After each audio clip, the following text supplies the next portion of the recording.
Rebound.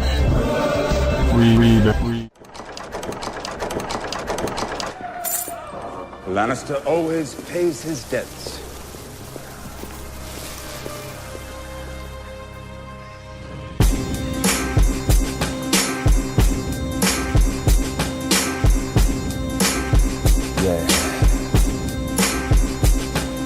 The line in the roads, breakers of the chains, sword of the Lord, war of 5 kings, lowers of the rock, sitting on an iron throne, betrayal, revenge, murder now his mind's gone. The trial about to happen, he smiled while he cracking, for real, cause he ready for that action. Rich, wealthy, and sinister, welcome to the house of the Lannister.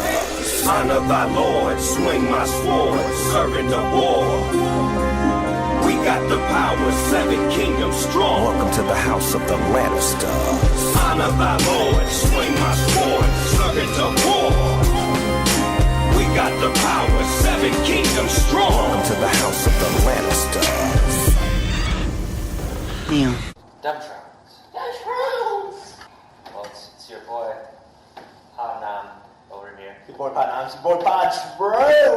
Hell. Tell me if you want to. to. We just do a faceless man switch and we have each other's faces? Because I said I'm Podnam, but if you could recognize my voice, I'm really Pod Drew, and you're really Podnam. Well, I'm Pod Drew Hill. How deep is your love for me, peeps? Oh, that's why. Sorry, I cut off your singing there. Yeah. My bad, I stepped on it. Yep, you did. You stepped all over I was it. trying to get my faceless man joke out, which is a little more relevant to Game of Thrones, which we're talking about. What are your Drew Hill business? You're saying Cisco and the thong song and Drew Hill is not relevant to this podcast? Not yet. They might be in season 6. We'll figure out a way to incorporate them by the end of the show, I think. Yeah, it's season 5 of the GO. Episode 6. What? It's titled Unbowed Unbent Unbroken. The title was pretty long. It was long. Do you know what that is? That title comes from? It comes from those bastard women that said it. They said it, but where it's a catchphrase kind of, or a family phrase. Which family has that as their phrase? Do you know their name? The bastards don't have the name. Dornish. They're bastards. They're Dornish people, but that's a whole country basically. You a know. whole kingdom of one of the 7. The Red Viper person. What's his last name? I forget. It sounds kind of like Tyrell's, but a little different. Tyrell? Does that help you out? Firel. Sarel. Lysol cleaner. Lysol Lannister? Lysol. No, it's Martell. Damn it! Well, A Mattel, like the prince in this episode. Well, there's 2 princes. The one with Marcella, Jamie's daughter, is Tristan Martell, and then the dad is in the wheelchair. Is Doran Martell. That was Oberyn's brother.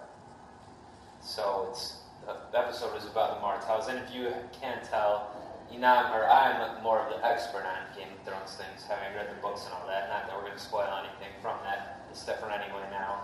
Well, but Inam is more, or Podnam, and you're more of the novice here. I'm like Jack and Hagar. I'm going to be whipping you in the face when you get things wrong. So I owe you 1 whip for not knowing Martell right now. Martell. Well, if you owe me a whip, go ahead. Just lay it on me. Do it. What? A girl lies. Oh! A podcaster lies. Oh, wait, why did you refer to me as a girl first? Well, because it was from the episode that we had watched. watched. Speaking of a girl lying, did you know Rebel Wilson is 35 years old? Of Pitch Perfect fame? Yes. Pitch Perfect 2 fame? Also the kangaroo from the Dish Network commercials. Is she? Yes. Okay. Did you 35. know? 35. I didn't. I would have thought she might be a little younger, but... That's a controversy. We're going to talk Why about was she lying about it? I don't know. We got to get Jacket in here to start the whipping. I don't know why, but if she was in Game of Thrones, if Rebel Wilson was in Game of Thrones, what family do you think she would be associated to? Well, she's a bigger girl, so probably one of the richer families that can have enough food. So I'm going to go, she has more of the proportions of a King Robert. I was going to go with actually the Tyrells, even though most of them we've seen, Loras and Marjorie are pretty skinny, but I know in their reach is the kingdom they're from, and they have most of the food these days, so I'm gonna put her over there in the Tyrell. I'll go with the new Dynasty marriage couple, family. The Winterfell couple. What's the other one? I know Starks. Who's the one they're married to? In this episode? I mean, married is very, very suggestive. Well, it did happen. Right. In one sense, of Martin Ramsay Bolton. Right. Boltons. Yeah. I would say she would be. The Boltons basically usurped the Starks in the North with the Red Wedding. They used to be tight. Now they're real tight. Well, the Boltons were the bannermen of the Starks. Oh, so they're like I think you went over this. They're like their. You understand? You remember, like there was the Carr Starks. There was there are other ones. The Reeds. You know, the people with Bran are the Reeds. Right. Those are like smaller noble houses, and they're pledged to the Starks, who are the main house of the North, or they were. In the Stormlands, the Baratheons are the main house, and they have different lords. Like Brienne's father, the Tarth people. They're like the Boltons, kind of to the Starks. Are they like the best neighbors that support them, basically, or basically they pledge fealty to them? Like they're on the neighborhood watch with them. Basically, and what happened in this case was Bolton wanted to run the neighborhood watch himself. He was at the local meeting.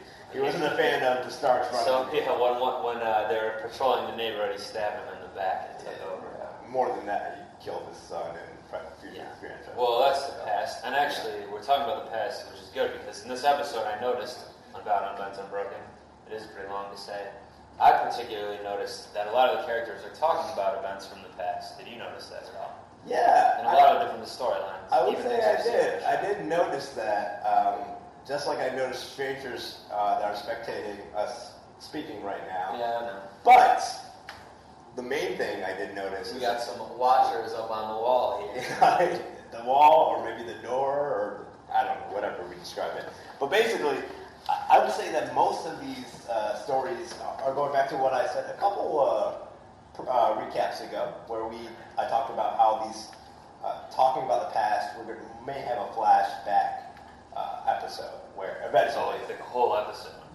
No scene, bits, episode, whatever. So far, there's only been one flashback in the whole series, which is this premiere of the season. Right, seriously. Yeah.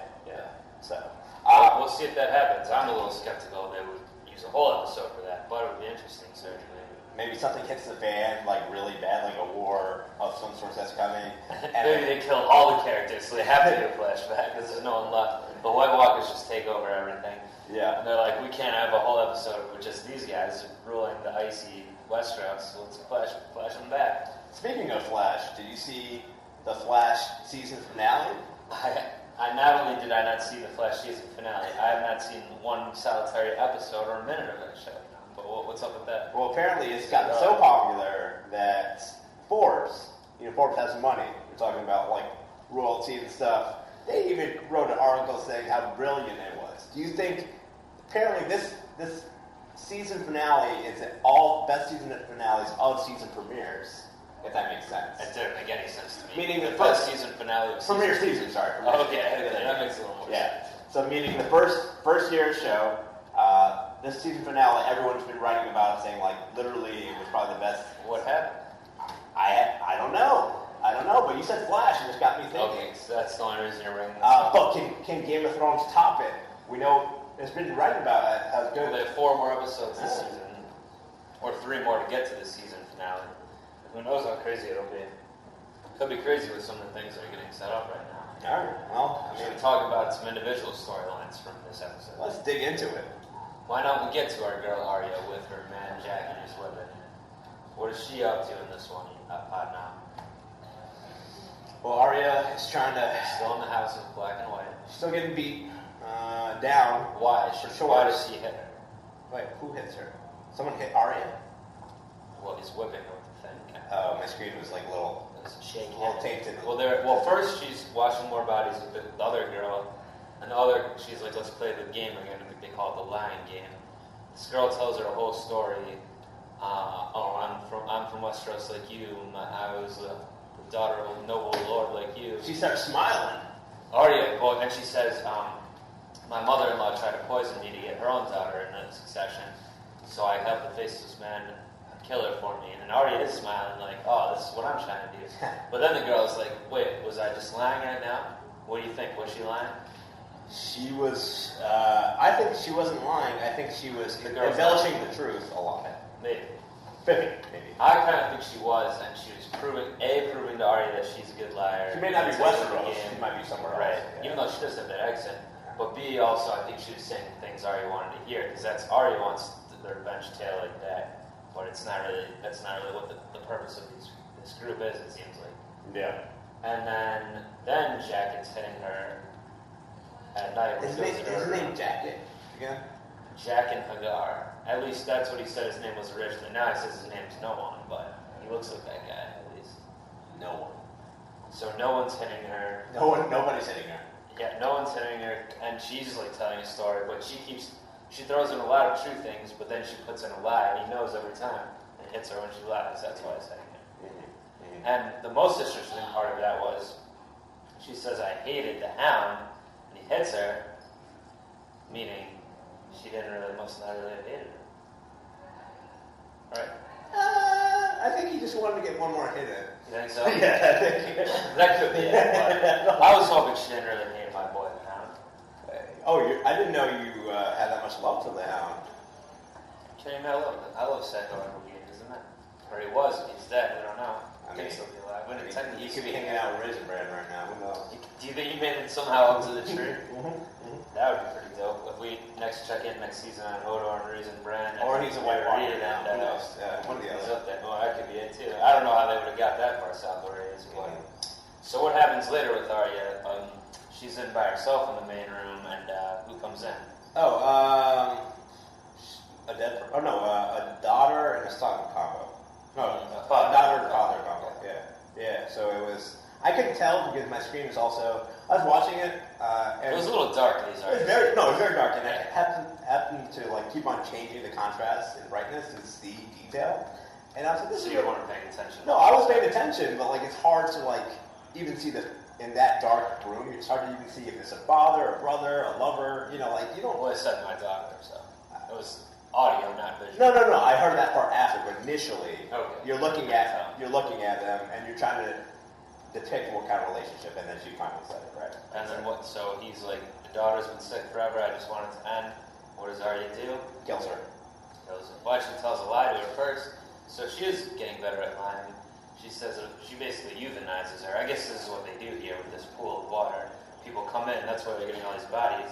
People come in because they want to die, and they give them the gift of mercy. Or whatever. I actually didn't. It took me. I knew why there's people dying, but I didn't. It took to this episode to figure out. Actually, so I wasn't. It wasn't me. It wasn't clear before, but I thought it was pretty clear after this episode. Oh, definitely. And then Jaqen is looking at this, or no one is looking at this, and he seems to be impressed with her. That was a good step. And first of all, I was thinking it was really going to be him, and he was going to switch his face to the father and be like, "Oh, you shouldn't have done that." But I guess she should have done it. Because where does he take her? Into a little room in the basement here. What's in there? That was the basement. Well, Fucking A, Jesus, that's a big ass basement. Yeah. He took her to basically what I like to call the Matrix pods of just faces, or the zombie faces that the governor used to carry. There was some kind of similarities there from other Walking Dead reference. Walking Dead, and also I started Matrix getting into that, references. and I started watching this season too, but I missed a lot of the middle, so I don't. The whole thing with the governor, I don't really know, but he had faces like. He had jars and faces of heads and stuff like that. So it was obviously these faces were more upkept and pretty, I guess. What do you think? Oh, so then he tells her, "You're not ready. A girl is not ready to become no one, but she is ready to become someone else." So what does that mean? It means that she's going to have that power. Okay, but what does it mean practically speaking? What else is she going to take one of these faces off the wall and become that, or what's going on? It's not. I hope it's not like a Jim Carrey mask thing. That'd be weird. Just put it on. Somebody stop me. I mean, if Arya puts one on and her face turns green and she starts talking like Jim Carrey for the mask, I think that actually be pretty entertaining. Maisie Williams is a pretty good actress. I don't know if she could pull that off, but I'd like to see her try. Yeah, but she should also get a dog as a add-on. In Cameron Diaz should just pop Guy would come in out of nowhere. Obviously, her mission was to be unpredictable, unforeseeable, and I think it's happening. The plan is actually, I fucking took 3 episodes, 4 episodes to take to fruition. It's getting good. Yeah, it's getting good. If she does change her face or whatever, do you think it's going to be a different actress then all of a sudden, or is it going to be like her with a disguise or what? Like, It's going to be blackface, like I said before. She's just going to be wearing a lot of blackface. Yeah. Okay. Maybe certain. It'll be like Robert Downey Jr. in Tropic Thunder type situation. And then if they really want to get really racist on it, they can do like Kung Fu Fighting song, that video where they start simulating them being Asian. It can get really, really bad. I mean, so this should be interesting. I mean, people got upset. I mean, we're not even going to it now, but at the end of this episode, for many reasons on Twitter. Right. But I think that would probably be. It was a controversial episode. Certainly, let's do that storyline last. Yeah. As the episode did. Let's pop over. It's still in SS2, closer to Mirin.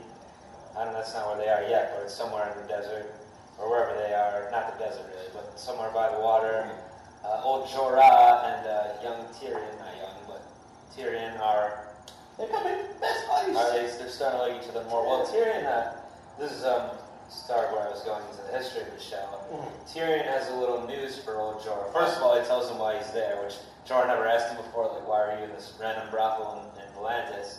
Oh, because I killed my dad. And he was Jorah's got fucking drunk when he came up with his happy His whole plan is not yet. He doesn't really see he's just like, I'm just going to grab this midget. Not well thought out. But what does Tyrion in return have to tell Jorah? Well, before I say what it is, I was actually very confused from the previously on Game of Thrones, where I forgot Tyrion was at the wall at one point. Yeah, like this 3rd episode of the whole show. It's something I probably wouldn't put together until now, right? And when you mentioned it, He went up to piss off the wall. That's what he said he wanted to do. yeah, and he met Daddy Jorah. Daddy Mormont. Daddy Mormont Jorah.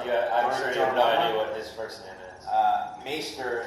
They call him the Lord Commander, the Old Bear, but his name is actually Gior.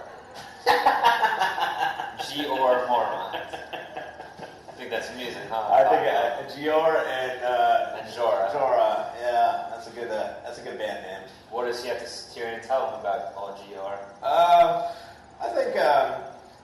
think we already knew what he was going to tell him, but the way it was reacted. Obviously. Well, he told him that his dad's dead. He said, dude, you didn't know. It happened. And then there's some mutiny. Killed by his own men. How did Tyrion even know about that? I mean, I don't know. I guess just like he was at King's Landing, he must have heard. He hears everything, right? Because he did say, "I only know what I heard," yeah. But yeah, Jorah didn't know, and he had to take in that news. How do you think he handled that news? I mean, his dad's old, and he's basically been exiled, so his life's already shitty as it is. Like, fuck it, what else is going to happen, right? Honestly, if it wasn't for Sansa, Jorah might have the worst life of anyone on the show. You always grayscale still. We saw that again. Friend zone. Just friend zone first. Yeah. Friend zone. Yeah. Friend stone. Friend stone. Dad got killed by his own men. Yeah. And his dad is already, he had a bad relationship already because his old friend banished. he had to get originally. banished. Yeah. Yeah. And then, even more bad things happen to him later in the episode. We'll get to it in a second. But before we get some cosmic irony coming in, first they're talking about something else, which Tyrion is asking, what's your deal with old Dany? Like, why do you like her so much? The Mormonts fought against the Mad King, if you recall. Yeah.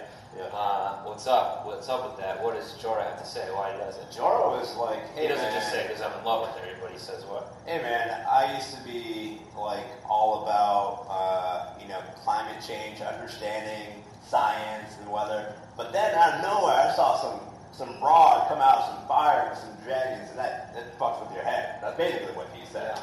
And he didn't know how to deal with it, so he's like, all right, well, I'm a believer now. Worship this. Yeah. But Tyrion made some good points. He's like, why? Okay, that's cool and all, but why does Daenerys really? Why is it just that she'll be the queen of Westeros? She's never been there since she was a baby. Doesn't know anything about it. Her father was crazy. Targaryens are a lot of crazy. She's not really the rightful heir because it was taken over conquest by the Baratheons. So why should she be? And before you can really retort, what happens to them? Oh, well, what happens is one of my favorite characters from Lost shows up. Oh, Mr. Echo. Mr. Did Echo. you ever watch Oz? He was a main character. He also in that as Oz, well. yeah. Adabisi. And basically, like Pirate Bay does Torrance, And coming back, Pirates just made a comeback on Game of Thrones, and they're like, "Hey, what's up, guys? What you up to?" As they were ready to run away, Mr. Echo said, "I got killed by a black cloud. All good. Spoiler alert. Like 10 years later." The cloud picked me up and took me to Essos, where I became a slave master, a slaver. Yeah. And I would need some new slaves. And he says, like, "Oh, we'll put Jorah, we'll put you in the rowing boats or whatever. Just cut this midget's throat. We don't need him. Except what we do need from him is what? What did he want?" It's penis. Yeah. It's dick. Apparently, a dwarf stick is good luck, or it's something people will pay money for. Yeah, no one told Vern Troyer, apparently. Well, should we go find Vern Troyer and make some money? Where's the nearest cock merchant to New York? Probably East Village, I'd say. Oh, so no, he's so. Oh, Williamsburg. We might have to go across the water. So. All right, Yeah. go across the bridge. Yeah. Well, Tyrion talks his way out of it by saying they won't be able to prove it's a dwarf cock. They need him alive. So Mr. Echo's like, "All right, the dwarf stays alive until we find a cock merchant." It's probably the funniest part of the episode. The setup after that, what was that about? What were your thoughts? The setup? Yeah, I mean, well, so he they says, tricked them, obviously. well, he says we'll go to Marine, even though they didn't want to go there initially because Danny were open the fighting pits. And this dude Jorah is a sick fighter. He doesn't believe him at first, but they convince him by it. This is another part from history. They talk about money. Jorah talks about how he killed that Dothraki blood rider in single combat, which was in the first season as well. You remember that scene? I briefly remember it, Yeah, it was one of Khal Drogo's. Sansa was actually sitting in that audience at the time, right? Sansa? Yeah. Did she show up to King's Landing by then? This is with Dan. What are you talking about? Wait, with Danny? Jorah. Oh, Drago. Yeah, I thought you were talking about King's No, Landing. Jorah Yeah, I remember killed that. Dothraki. I remember that. Yeah. That's how they believe him that he's a good fighter. And now it seems like they're going to go to Because Marine. Drago said let them fight, basically, right? Or I think he was already fucked up at that point, and he was like cut. He was dying. He's kind of dying. Yeah. And then his boy was trying to do something, and Jorah stepped in and killed him. Yeah. Yeah, I don't remember exactly, but yeah. So it seems like they're heading for Marine anyway, but now Jorah's going to be fighting in these fighting pits probably. Well, the way I'm seeing this right now, this is Gladiator Part 2. All this is he's going into fighting pits now. He was banished by, like, he had a family, he had, like... Well, that's also why I said it was cosmic irony, because why was Jorah over in there meeting with Dany in the first place? Why was he banished from Westeros? Because he was a spy. No, that's why Dany banished him. Right. Why was he there? Why did he have to leave Westeros? Because didn't he get kicked out by Yes, the king, right? but why? It was because he was selling slaves, which is illegal in Westeros. Oh, he was a statesman? Yeah, I forgot about that. Because he needed money, so he sold for his old wife was too expensive taste. He ran out of money, so he started trying to sell men into slavery. Got caught and ran. Ned Stark was going to behead him for doing this, so he escaped to Essos. Oh, okay, yeah. He ran away. Yeah. I think that's why the dad joined the Night's Watch, to make up for him, for his son. And now he's being captured by slavery, so it's, a turnabout is fair play over here. But it just continues Jorah's terrible, terrible life. This is, you just have to put like a laugh track or a Debbie Downer track. Yeah, for every single season. Sad Jorah the Explorer. But redemption is coming for Jorah. Maybe, I guess. Well, redemption, or he's probably going to poison everyone in Marine with his grayscale. Yeah, we'll see. Put them all in the stony man. Or maybe he'll do what Will Smith did in iRobot, and as someone's swinging like a device, he holds his stone hand and he's like, Oh, yeah, that would be pretty good. I got one of those Or too. kind of like what Jamie did when he catches the sword in the last episode. Yeah. And speaking of Jamie, let's get over to Dorne, where him and Bran are showing up. I'll be honest right off the jump. I thought most of the sequence was pretty, didn't love it. I thought it was pretty silly, and it just didn't really make any sense to me, most of it. But let's talk about it. Yeah. How did you feel? I mean, I felt it was finally we got to see younger characters in the movie, which is great. Well, I think that was awesome. They were fine. Yeah. It's But before that- Marcella and Tristan, Right. and with the bodyguard and the prince, those were all fine. I like those little short scenes. But this whole plan, so Jaime and Bran have a plan, and then the Sand Snakes and Alari have a plan.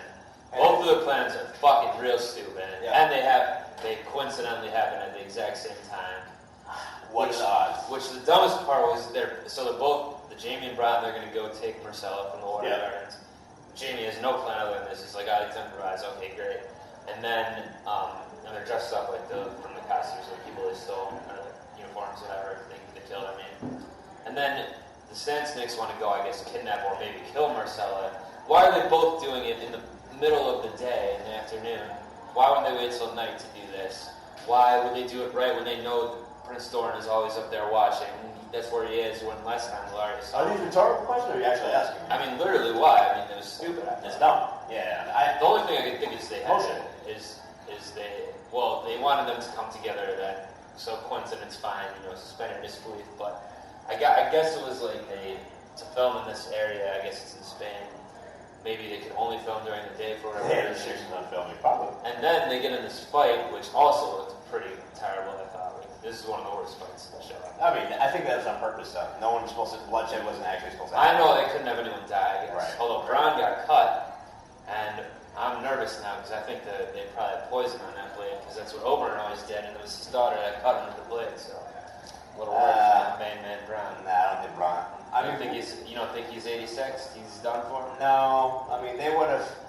Also, something like that, so significant, I think they would show it. They did show it clearly cut right in when they stabbed. That's the reason I think. No, I'm saying like they'd make a note of it, kind of like that we did with the grayscale, the same episode. Well, I just think they did do that because they showed the camera right on it when the rest of the fight scene was kind of further back. Yeah, I don't know. I don't know. It was poorly choreographed or something because it just looks silly. Also, they got the silly weapons.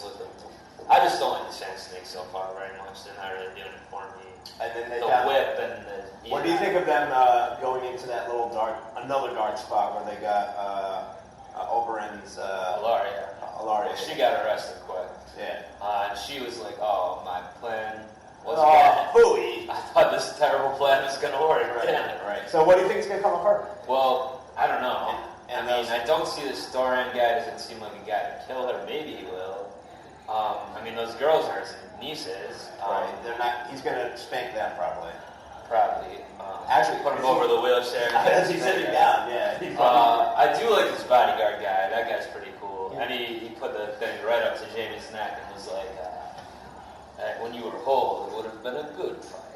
And then also, the prince's brother said, hey, you're going to have to use that axe again. Hope you know how to use it. He was like, oh, I know. So I gotta imagine we're going to see him fucking somebody up, but I don't know who. Maybe, I don't know, because I don't see how many of these people are going to die. Or maybe Bron, but he already got maybe poisoned, if I think what happened. Might. I don't know, this is a whole clusterfuck. But basically what happened is Prince Doran has all of them kidnapped now, or arrested now. Now he's 2 Lannister hostages. He's all his family locked up, theoretically, I guess. Yeah. I have no idea, but what do you think is going to come of all this? I think some random sequence of them working it out. Honestly, it's going to be stupid, but that's what will happen. Do you think that Prince Doran has like some type of plan for what he's going to do? Yeah, he's been too quiet. Yeah, anyone is too quiet. I don't think he's such like a coward like Laria says or whatever. I think he has something on his sleeve. I mean, what it is, I really don't know. I know we're into this, but the people that are most quiet, and I'll touch base on towards the end. Sansa Stark, perfect example. Yeah. You don't know what they're thinking. They're playing a game of chess that's a little beyond what is being seen. Here's one theory I was thinking of. So he has Marcella, who is, I think, if Tommen were to die, she would be queen, even though she's Lannister, really. Whatever. It's Baratheon, technically. Marcella Baratheon. Yeah. Now, we're going to talk about it in a minute, but the King's Landing shit going down there is getting crazy and out of control. And Marcella's supposed to be betrothed to, or she is betrothed to Tristan, his son. Now he has Jamie down there. Maybe he knows what's going on up there. Maybe he's getting some birds from King's Landing telling him how bad shit's going. Maybe he'll convince Jamie that this Cersei is no good. And I think Cersei's going to get in trouble anyway by these sparrows. We'll talk about it, but I think she's going to probably get her arrested too, I'm thinking, eventually. Yeah. Maybe Tommen gets killed or just gets put aside. So maybe he gets benched. Really benched, whatever. Yeah. Or whatever. Maybe Doran is like, oh, well, then I'll just make Marcella the queen, marry her to my son, and my son will be king of Westeros. And then Maybe that's his plan. What do you think? That's a very long calculated plan, but it's not that far off. I think it's reasonable. I don't know. I hope I'm right about that, just because I'll be right. But who knows? It could be something completely different. That's true. Anyway, and there is a part with this in the book, but it's like completely different. So I don't think it's really anything from the book. All right, so let's get to King's Landing. Who showed up back in town? But Lord Peter Baelish. He has a quick run-in with the Sparrows and old Lancel Lannister. It was a pretty entertaining scene, I thought. It's very touchy. Lancel looked like he wanted to fuck him up, but he let him pass. And the only time I've seen Peter have like some kind of weaponry was on Ned Stark's head, right, when he was capturing him. And from so he was capturing him from basically the whole concept of starting his initiating his plan from season 1, right? Remember when he had the knife and he pulled. I did warn you not to trust me. Right. So he's back. That's the first time he's back since that time, right? I would say. No, he left in like season 3. Yeah. Maybe I just forgot. Yeah, he was in King's Landing long after that. Well, Cersei was pretty excited to talk to him. Well, yeah, but I mean, this dude is. We saw it a little more what his plan is. I think he told Cersei one thing. Obviously, it's not his complete plan. He's planning her He wants to to be the warden. warden of the North. Yeah. So what did he tell her though? He said that. Hey, you know your girl? Who? Stark. Not Arya. We're Stark. Not Arya. Sansa. Yeah, Samsung Stark. Samsung Stark. Yeah. Where's she at? Oh, she's in Winterfell, her own hometown. She's got HDTV up there. Winterfell, North remembers. She got everything. She's chilling. She's good. And Cersei's not happy that the Boltons double crossed there. But what does she expect? They're, The they're Boltons. turncoats. Yeah, that's what they She's do. like, I did laugh at the line where she's like, I'm gonna flay Roose Bolton and this bastard, like the damn guy on their flag. Yeah. I don't think you're going to, Cersei, but all right, good comment. It's not like she has the army to do so. So because he's like, why don't you get your Uncle Kevin to bring the Lannister army up? She's like, basically tells him, I have no control over you, won't do it. Mm-hmm. Oh, what about Jaime? Oh, he's out on a sensitive mission. Oh, well, I guess I'll have to bring up, let Stannis and Bolton fight it out, and I'll come up and clean up the winter. I'll put all the Sansa's hat on a spike, and we'll get the lion flying over Winterfell, and I'll be warden of the North. All right, Littlefinger. Well, sure you will. Yeah. We'll have the Mockingbird flying over. So no one can accurately. Littlefinger's that character that basically every episode you don't know what the fuck he's thinking. Yeah. See, I do think that he told her most of his plan. I do think he wants Bolton and Stannis. No, Cersei. I do think he wants them to fight it out. But then he's definitely not gonna kill Sansa. He'll probably try to marry her at this point, or do something. He knows he needs her alive to claim the North. And then I think he's gonna. Well, let's get into it. There's something else I think he might do. Oh, he might not even need to, because the old Queen of Thorns who showed up might even do it herself. But let's talk about it first. So she's back in town. She says, "Oh, I can smell this shit 5 miles away." And she goes back to King's Landing and has a funny line. She talks to Cersei. What happens here? Well, wait, who talked to Cersei? Queen of Thorns, Tyrell's granny. Yeah. Marjorie's granny. She gets stuff denied, swatted out. Get that weak shit out of here. Oh, well, she does get a couple good zingers in on, a couple hits in on Cersei. Yeah. She says, "You're not really writing anything. I know you're not." Right. She calls her the tart of whatever. Mm-hmm. But ultimately, she doesn't get what she wants because Cersei puts up a good front and says, "It was these sparrows that arrested Sir Loras, not me." Yeah. So Granny takes it in stride for now, and Cersei's real smug and everything. And then they have the inquest, they call it, with the High Sparrow. What happens here? This is a really weird setting, but it was basically pre-trial, right? Of just asking questions and seeing what's going on. And in pre-trials, you don't bring out witnesses typically. Well, this time they did. Yeah, which is kind of not a pre-trial then. It becomes a trial. A real rope-a-dope on Right. Marjorie, because first Loras denies everything, banging Remy and all of this stuff. Then they put Marge on the stand, and she's like, no, of course he never did. I know he didn't. So then they bring out the surprise witness, Oliver. Now, I think this is Littlefinger's guy, so him and Cersei must have conspired here in this one. And also, he's trying not to get dead because he's evaded death a lot of times. He's been more With who? The guy? The commander of Littlefinger's Raffle. Yeah, Oliver. Well, we got hit a lot this season. But the Dorne birthmark comes back. Well, I mentioned that when we talked about the episode it was in, this premiere. I thought it was just pure exposition to remember Dorne's a place, but it came back to be relevant here. How so? Because he was like, Loras was denying it, but he's like, I know, I've seen him naked, I've slept with him. He has a birthmark of Dorne on his like upper thigh or whatever it was. And then Loras gets mad and tries to run at him. And then they arrest Marge too. Yeah. As I said, she lied to the gods. Lied to the gods. Oh, and Cersei's like, yeah, bitch. And then Queen of Thorns is like, I'm not feeling this. I'm not feeling this. I'm not feeling this. Both my grandkids. Well, yeah. Now here's what did King Tom do? He did jack shit. Yeah. Okay. He is a bitch, but I guess I would try to put up somewhat of a fight if I was him. But honestly, one that you're getting laid with all the time. Yeah, I know, but he has literally no power if you think about it. Cersei has all the power, not him. So what's he gonna really do? But yeah, it wasn't a good look for our boy King Tom. Any respect anyone had for him is probably gone at this point. Yeah. You wanted to kill the old king, he's dead. Now you want the other king to step up, and he can't do it, right?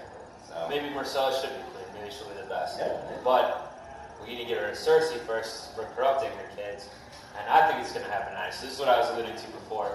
This can't stand how Cersei's letting getting the Tyrells on homosexuality, lying, all this stuff, whatever. When has done all this incest and everything that people know about, everyone knows about it. Right. So it's got to turn back around her. I think she's going to get locked up too, and it's going to blow up in her face. Do you think she can get or worse? Or worse. She's going to be dead on. Or worse, they might just kill her. Yeah. I think she might be dead on before the time Jamie comes back. Man. Yeah, I think so too. Or at least arrested for sure. Or something won't be in power at least. Right. But I was saying Littlefinger might play her then and have them arrest her, but he might not even have to. Queen of Thorns is probably going to go and I think from the preview for the next episode we saw her going and talking to High Sparrow, so I assume she's like, you got to lock up Cersei too. But at the same time, her granddaughter won't be queen if the incest is known. So maybe it's going to be about Lancel Lannister just sleeping with her and how they killed King Robert. Something, but it's gonna come on. It's gotta happen. I mean, bird's chart, right? Tyrells know. Right now, they've been outmaneuvered for the short term, but the long game is what Lady Tyrell has been able to do really well, right? So far. But she got King Joffrey dead with Littlefinger. Yeah, so Littlefinger's been playing both sides of this the whole time, playing the Tyrells and the Lannisters. He does whatever strings he wants, man. But especially at these two, he's really doing one thing for them, doing another thing for them. That's counteracting to both their Tyrells and Lannisters. Well, he's doing the same thing with the Boltons and the Baratheons too. A little bit, yeah.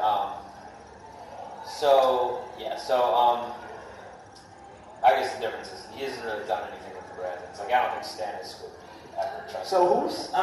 who, just as a quick... And Bolton doesn't really trust him, but he needs him. Obviously, we're talking about a lot of theories, but ultimately, who of these four families actually, who do you think is going to survive sooner? Like, as in, like, taking back control? Will it be the Tyrells, Lannisters, and the other sector would be the Boltons, Baratheons? Well, in the first one, I think the Lannisters are fucking do it. Cersei's in charge. What Lannisters are left? Jaime's down in Dorne, captured again. Tyrion, he's out of the picture, captured by the slaves at this point, slavers. And now he can't do anything in Westeros anyway. And plus, they don't want him. Yeah. And then Uncle Kevin, he's back wherever. Still Uncle Kevin. So I guess they still have him, but he's not going to work with Cersei. So maybe if Cersei gets locked up, he'll make some noise. But his son Lance is crazy and fanatic now, so they're in bad shape. Cersei's in charge. Probably not for long. She's dumb. So Tyrells still have Granny Tyrell. I think she'll get it in somewhat order. Now, when it comes to Bolton's Baratheons, I got to ride with my boy Stannis still, but I feel like Bruce Bolton's going to have some trick up his sleeve to not just... He already knows what's not just get mad. Well, he knows Stannis is coming. And he has the castle, so that's a little bit of an advantage. a little more attachment. And if you looked at the preview also, Stannis and Davos are on the snow, so winter has finally come, it seems like. Well, let's talk about these Boltons, since that's the last part of the episode. Mm-hmm. Well, actually, before you do that, I have another two battles going on here. So, of the two videos, Bad Blood, Taylor Swift featuring Kendrick Lamar, or the Beyonce video with Nicki Minaj. I forgot the name of it now. I'm drawing blanks now. Feeling Myself. Okay. Which of these videos do you think will survive become the number one video of female pop and hip hop genre, I guess, right now for the media? Well, the first one had a male in it, so I'll go with the second one with the two females, Girl Power. Girl Power. Beyonce and, what is it? And why do you think Beyonce and Nicki Minaj could beat Kendrick Lamar and T Swizzy in a fight? Oh, in a fight, they definitely can, but... Kendrick Lamar from Compton? I don't know, man. He doesn't look like he can fight good. Plus, Taylor Swift with her little limp white girl arrest, no. That's true. Nicki Minaj will just back that ass cheek slap. Right? Beyonce got a little cheeks herself. Yeah, Beyonce looks like she can handle herself. Well, we'll cover that once it happens. She's fierce. She'll have to be Sasha Fierce in this battle. But That's true. It's like an alter ego, like Theon and Reek, Sasha and Beyonce. So you would root for them. I'll make the point for Taylor and Kendrick. Kendrick himself, he's been hanging out with rock bands, so he knows like motorcycle. You saw what happened to those motorcycle gangs in Waco. So he knows Imagine Dragons. They probably associated them, so he's got some backup there. Yeah, exactly.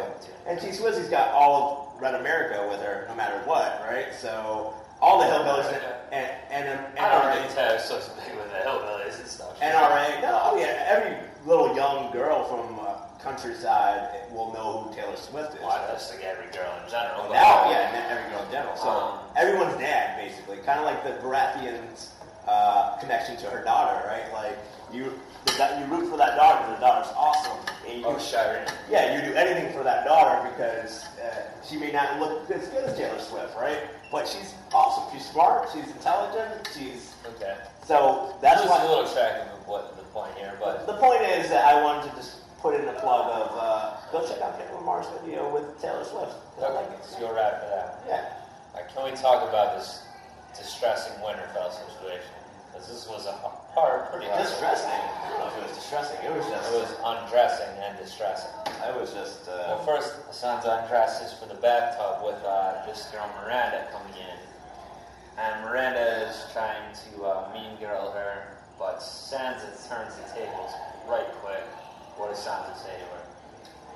She's saying all the deeds where she's done killing all these women and stuff. Whatever. Yeah. Sansa said.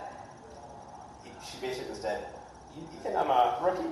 You think I don't know what's going on, bitch? This is my house. This is my house. My house. You ain't scaring Yes me, to stepping. Yes to stepping." And Miranda's like, "Oh no, okay, fine." But what does she do? She washes the dye out of her hair, and it's red hair again. Yeah. And unfortunately, if I can get real symbolic and metaphoric for a second, Sansa was being a strong... Wait, you can't. Just for a second. Okay, for a second. Sansa was being a strong woman in these past few episodes. Dark hair, dark Sansa. But then something bad happened to her again in this episode at the end. She had the red hair again, so it's almost like she's reverting back to being picked on Sansa, to put it lightly, I guess. Trampled on Sansa. So I don't know, hopefully she'll... I don't think it's going to be like that forever. I think she'll bounce back and get revenge, hopefully. I mean, who knows in this show, but... Well, alright, what happens next? Theon Greyjoy reappears on the scene. He's looking spiffy. It looks like they ran him through a bath as well. He got a shower. If not a shower, at least he got some new clothes. Looks like they pulled something out of old Robb Stark's old wardrobe or something. And he has to escort her to her wedding in the Godswood. Yeah. It says, "Take my arm." And what does she say to that? I'm not touching your fucking arm. Fuck you, Theon, basically, she says. He's like, "But they're gonna hurt me, no." Yeah. So they go to get married. She has like a weird kind of fur dress thing. I don't know, it's okay. It was outside. It was beautiful looking, the candles outside, and as I said, the gods with the snow going. And then... Did they have to have outside? Well, this is a northern wedding. So most of the weddings we've seen on the show are southern weddings, meaning the seven, the gods of the seven, the new gods. and they did some like tying something around your hands. I don't know. They pray to all the 7 gods. But in the north, they do it at in front of a werewood tree. And the gods would. And I guess Ruth Bald was like the officiator in this sense. But Theon had to give her away. Not only am I a lord, but I can Yeah. I can She's totally. like, I went online and I got a certification. That's what I did. Now I can marry you. Yeah. But Theon gives her away basically like he's her dad. Yeah. And he says he's Theon Greyjoy, not Reek. Theon of House Greyjoy. So then, what happens in this final scene? Well, it gets a little. Oh boy. I mean, I was talking about my contrast of my TV being darker and brighter. It got really fucking dark really quickly. Yeah. But I think it was. I mean, there's no way to ever make a scene like that be okay based on what has happened and her getting obviously sexually dominated and raped. But considering they didn't show the scene, they just switched it to Theon's face. Well, so what happens? Ramsay makes Reek stay and watch, which is really fucked up. Yeah. Not unexpected for Ramsay. What was his one-liner that he had? Always like, oh no, Reek, you stay. Oh, he says you. Oh no, I got it. He said, "You saw her grow up as a child. Now Watch her become a woman. Rips her dress and starts. And then Reek's just watching and crying. And basically, I think the point is, there's a couple points for this. I think the point to show Reek is that he's like the audience surrogate almost. Like, we don't want to see this happen. He's expressing. We're distressed right. like he is, so it's like him. And also, it's to bond him and Sansa together. Obviously, they're at odds right now. She thinks he killed her brothers. Now they're both being tortured essentially by Ramsay. So maybe in the next episode they'll work together to get their revenge. Hopefully, I would still like to see Sansa kill Ramsay if anyone is cut. Do you think Sansa should kill? I think it should be. Well, I guess I would be fine with either, but Sansa's the more innocent one, so I'd rather. And I would have been wanting to see her get some revenge, so I kind of want her to. Sansa's going to be killing people. Hopefully, I guess. But yeah, I guess it's more karmic for Reek to do it or Theon. I mean, probably the way Theon got tortured for his. We still have Brienne in there. I mean, she wasn't in this episode. Yeah, She can show up and do it. I don't know. Brienne was still yelling at those servants up in The Winterfell Motel. She's like, I ordered this turn down service. Where the fuck's my chicken fingers at? Pod, go figure out what to get me some ice pod from the machine. Yeah. Yeah, why don't you go down to the wedding and save Sansa? Right. Damn it. Do you think she knows that the wedding went down? She must. But I That's guess, the one thing I was. what's she gonna do? Ride in and take her? I mean, Sansa wouldn't go. Right. Probably if she did. So the North remembers, but like obviously the people that fought with the Starks, that not all of them marched the same way when they died by the Bolton's hand. No, well, the men mostly did, but there still should be the women and this older And the people kids. that didn't go. Kids, I guess. But people, I'm thinking more like the older men and women. All the men are. They've been pretty living much there a gone. long time and they're used to the Stark, so that's really going to be her support. Mm-hmm. But yeah, it didn't save her from getting, at the very least, terrible consummation. At the worst, basically raped. I mean, they wouldn't consider that, I guess, in this culture to be rape because. That's called consummating the marriage. Yeah, I mean, so obviously by today's standards, it would be rape. And I think we're supposed to take it as that. Obviously, Ramsay's Well, a bad guy. Sansa definitely took it as that.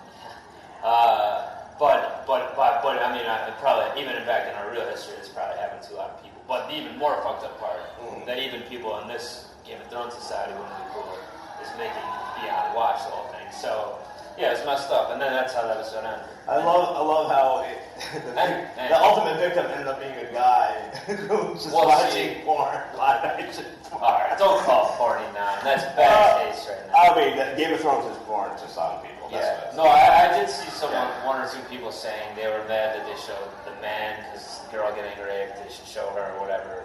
But I don't know if I agree with that necessarily. You're one of the senators. Because like I said, he's like the audience surrogate, and he's involved, and like I don't want to actually watch that happen. I'm glad they didn't technically show it. I don't know. But what do you think? Well, what do you think is going to happen from this point? Well, I mean, we kind of said we think they'll kill Ramsay, whatever. How do you think it's going to go? Nah, There's still all these factors. you gotta have characters that you hate. that you always want to just fucking... Because now that Joffrey was dead last Well, season... yeah, Ramsay's definitely like the new Joffrey. Right. Even worse, frankly, in my opinion. Right. He's just really fucked. He's fucked up as He's a crazy. bastard, right? Yeah. Yeah, well, they're They're both not. bastards, technically. They all do. But Ramsay, well, Joffrey was basically a coward at heart, I think. Ramsay's clearly not, and he'll do his own dirty work to be even crazier, so I think he's almost more dangerous, but he doesn't have the same amount of power Joffrey had, but, you know. What did he say to Lord Baelish before... Ramsay? He was like, I'll never hurt her, I promise. Yeah, we knew that was going to be the biggest lie of anything. Do you think Littlefinger was able to pick up on that lie? I don't know. See, that's another thing I'm not sure about. Like, obviously, Littlefinger doesn't care. He expected... He'll use Sansa like a pawn. He'll use anyone like a pawn. I still think he likes Sansa as mostly he's He out, definitely has something to he's out for himself overall, and that's 100%. That's what he cares about, just himself. However, if you had to pick a second person in the entire world that he might care about, Sansa. even a little bit, it's probably Sansa. Like I said, he's not going to kill her for Cersei. He's not going to deal with this. So I honestly don't think he knew that Ramsay was so depraved, or he wouldn't have let her be in that situation. Maybe obviously he thought they would have to take her virginity and whatever, but he didn't think Ramsay was so bad. Maybe so that's why it's another kind of doesn't really work with the character, because Baelish is supposed to be 10 steps ahead of everyone. He's supposed to know everything. So it's a little convenient on the show's part to put this situation together, and it wasn't in the book. So but, what, you know, what are we to do? You got to do it for the show. Fine, sometimes you got to be done. What are we to do? So I think when it comes down to it, this is going to end up being, I think Ramsay's, not last episode, I think his last season, maybe. He'll probably definitely last season. And what about Roose? And as well? Roose will cowardly find a way out somehow. You said cowardly? Yeah. I don't really think he'd take him as a coward, but he definitely just want to save his own skin. Yeah. You think he'll just run away, or what? He'll hide behind his pregnant wife. Oh, okay, that might be a good answer. Yeah. Nothing stops the love. Yeah, anyways. When it comes down to it, Sansa's playing the long game. And I said this in the beginning, I think that she knows, obviously she's not dumb. She used to be that dumb girl, right? And she probably expected the worst. Just by looking at him the first time, that was visualizing something as bad as this. Obviously she went through it, but... and even for Ramsay, even as fucked up as it was, we've seen Ramsay do even more fucked up things than this even. So. Right, but... It's par for the course for this guy. The people the person that she hated more than Ramsay at the time was Theon, right? Based on everything that she's heard or seen or whatever. Exactly. But now they had this experience. That's kind of what I was going for, the common experience. Right. And you see them talking in the preview for next episode too, so I think they're I still haven't seen it. You're spoiling the preview for me. I'm sorry, I don't watch the previews. You know. For the next episode, which is called episode 7 of season 5, The Gift. Let's see what this gift is all about. It's got to be AIDS. And luckily our boys, Jon Snow and Stannis, absent from this app, will be back next week. As they were in the preview, and Sam Tarley in the lab. So we'll be back to talk about that. Now look out for us next week back on our YouTube channel. This is audio only this week, but hopefully we'll be back with video next week at DrewNam Pod Productions on YouTube. You can see our lovely faces of Podnam and Pod Drew. The whole face. You see me drinking my Dornish Red, and now I'm drinking his Diet 7-Up. Do you think that one last thing I want to know is Follow. So today is the middle of the week, right? Hump Day. Hump Day. Tomorrow is a very important day. It's called Red Nose Day. People are supposed to wear red noses. For what purpose? So no one can be in poverty. Do you think Game of Thrones will eventually take this on as a responsibility to save all the poor village folks in the I want to landing? see the High Sparrow with this red nose. He's supposed to be about the poor. Or is he just going to lock up gay people?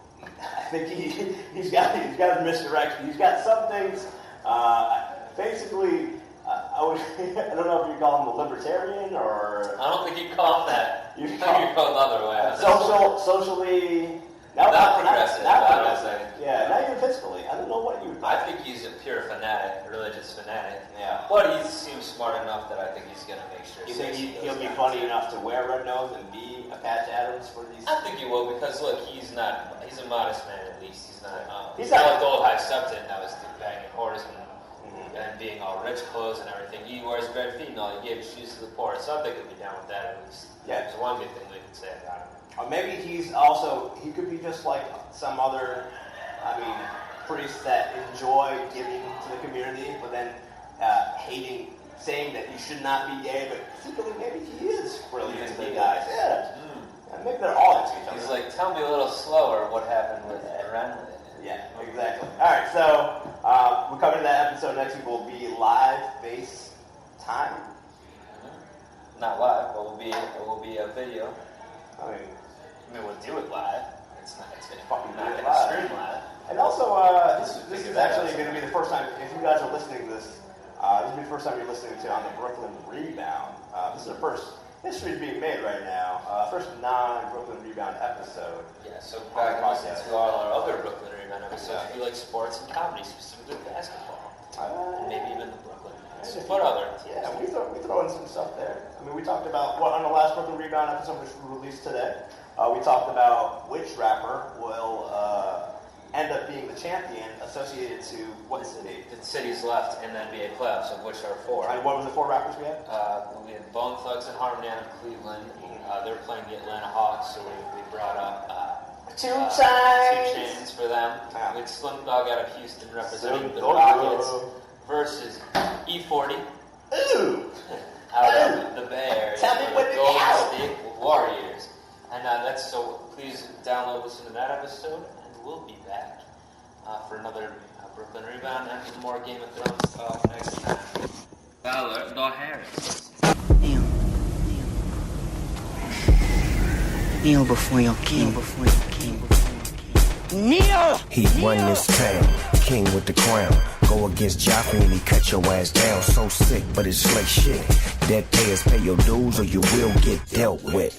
So much to see, blood in the streets. Incest laying with your blood in the sheets. Pop it, drop it like the winter leaves. Honor, not much amongst these thieves. The lion in the rose, breakers of the chains. Sport of the Lord, war of 5 kings. Lords of the rock, sitting on an iron throne. Betrayal, revenge, murder now his mind's gone. The trial about to happen, he smiled while he cracking. For real, cause he ready for that action. Rich, wealthy, and sinister. Welcome to the house of the Lannisters. Honor thy Lord, swing my sword, servant of war.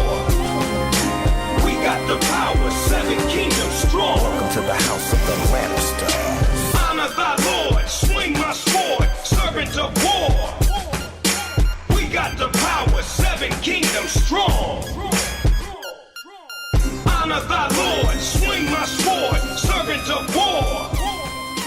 We got the power, 7 kingdoms strong. Welcome to the house of the Lannisters.